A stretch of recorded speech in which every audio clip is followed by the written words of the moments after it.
last year's iteration of the HTC One, the M7. If you weren't already aware, HTC just released the M8 today. You can check out other videos on our channel. Be sure to check the description down below for those.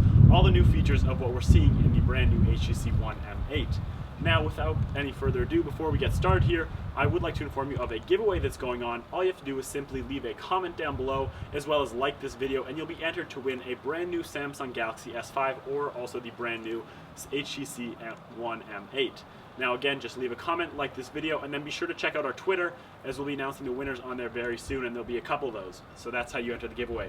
We're going to be doing a pocket, a head, and then a 10-foot drop on both of the phones with the camera right there, the slow motion camera down here, and then also each phone will be recording video. So we'll have multiple different angles of each drop, and we'll see how each of the phones fare. Without any further ado, let's get to dropping. Alright, the first drop is with the HTC One M7, last year's iteration. From pocket height, this would just simulate if you were to take the phone out of your pocket and then it were to slip from your hands. So here it is, HTC One M7 from pocket height in 3, 2, 1.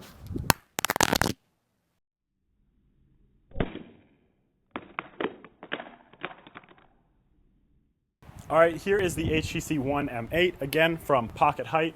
We're going to be dropping it from the pocket in 3, 2, 1.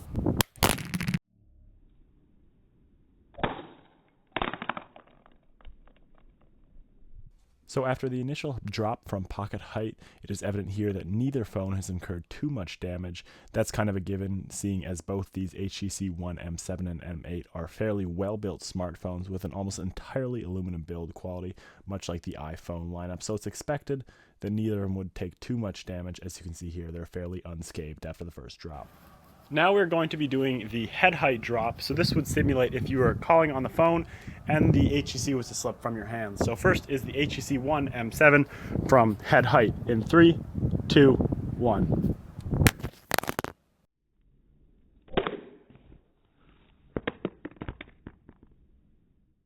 Now for the HTC One M8 from head height in 3, 2, 1.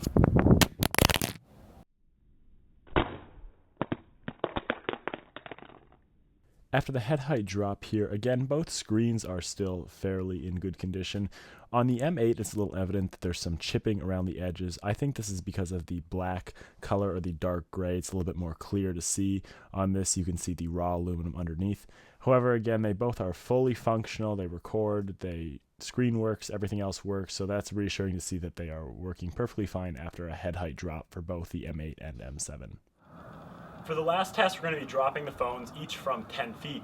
In order to do this, I'm going to be standing on this bench right here, holding the phones up there from just about 10 feet. I'm 6 feet, and then adding another 4 feet onto that. Should be about a 10-foot drop for each phone.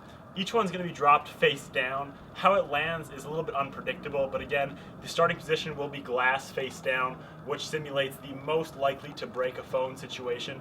So each one will be dropped face down, and we'll see how they all fare. So here we go with the 10-foot drop. First up is the HTC One M7 face down from 10 feet. Here we go in 3, 2, 1.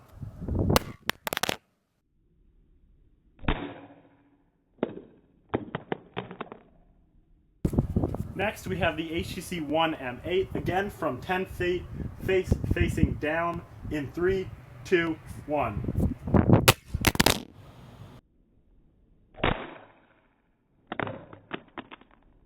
So it's very surprising to see that both phones actually came out rather untouched after this 10-foot drop face down. Neither of them have shattered screens, which is very nice to see. The M7 actually landed directly face down, where the M8 landed on an edge, then flipped over and landed face down on the second bump. But again, both these have not incurred cracked screens, which is wonderful to see. The edges are scuffed up, which is kind of a given after 3 drops, the last being 10 feet, but both screens are still functional. Both these phones work perfectly fine, are usable, and can both withstand a 10-foot drop, which is great to see on HTC's side. They're putting such good hardware in their phones.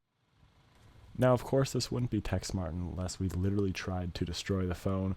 So if you haven't already guessed what's going on here, well then, here we go. What we're going to do is run over the phone with a car. You heard that right. I've got the front-facing camera on the HTC M8 turned on right here so you can see this live time.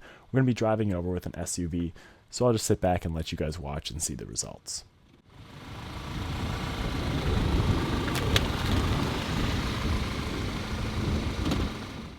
As incredible as it is, the HTC One has still not yet cracked its screen. I simply wiped off the tire tread mark dirt from the last shot, if you noticed that, just to take this final footage here. You still can see though that the camera was recording even after being driven over with by the car, if you feel free to go back and reference that. Thanks so much guys for watching. Please leave a like as that means a lot, and these take a while to produce the video. And also don't forget to leave a comment down below if you want to be entered in a giveaway to win possibly a new HTC One M8 or the Samsung Galaxy S5. Both these phones have incredible build quality, and it's a great thing to see when we do these drop tests. And I appreciate you guys watching, and I'll be sure to catch you in the next video. See you later.